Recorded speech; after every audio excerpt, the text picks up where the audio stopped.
All right, one of the early stories out of the NFL scouting combine was the hand measurement of Joe Burrow.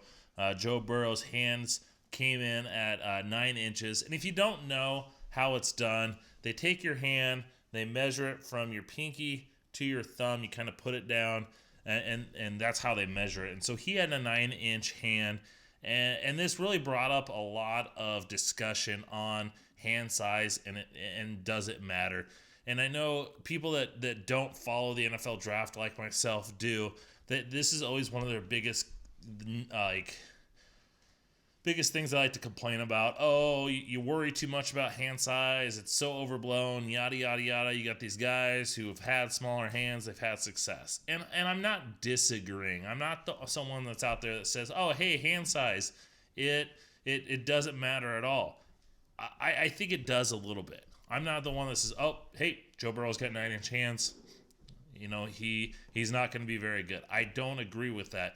But I don't think it's something that we can just totally dismiss. Now, I've already done my Joe Burrow scouting report. It's not going to change with the fact that his hand size came out. But one thing that we forget is the hand size does matter a little bit. And I read there was an article put out right around this time that Burrow tweeted that he was going to retire from football, which was kind of funny that he put that out there. And they talked about, hand size is a myth, and they mentioned about ball security. And I think the biggest concern about hand size is your ability to throw with velocity. And Joe Burrow doesn't have the strongest of arm. He's got a strong enough arm, but it's not a cannon. And having bigger hands, 10-inch hands, allows you to grip the ball better and throw with better velocity. We see guys like Russell Wilson's a smaller quarterback, but he's got big hands. He's able to use that and throw with velocity.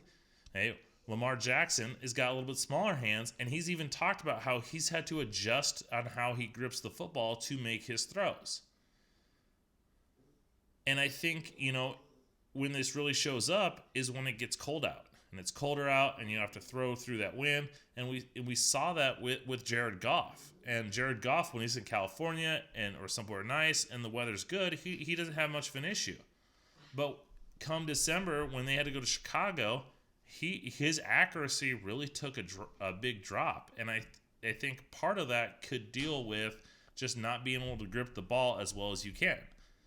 And so in general, I don't think it's a huge thing to really kind of knock someone on. I'm not going to change Joe Burrow from being my number one rated quarterback. He's still a top 5 prospect for me. I still think he should and will go number 1 overall.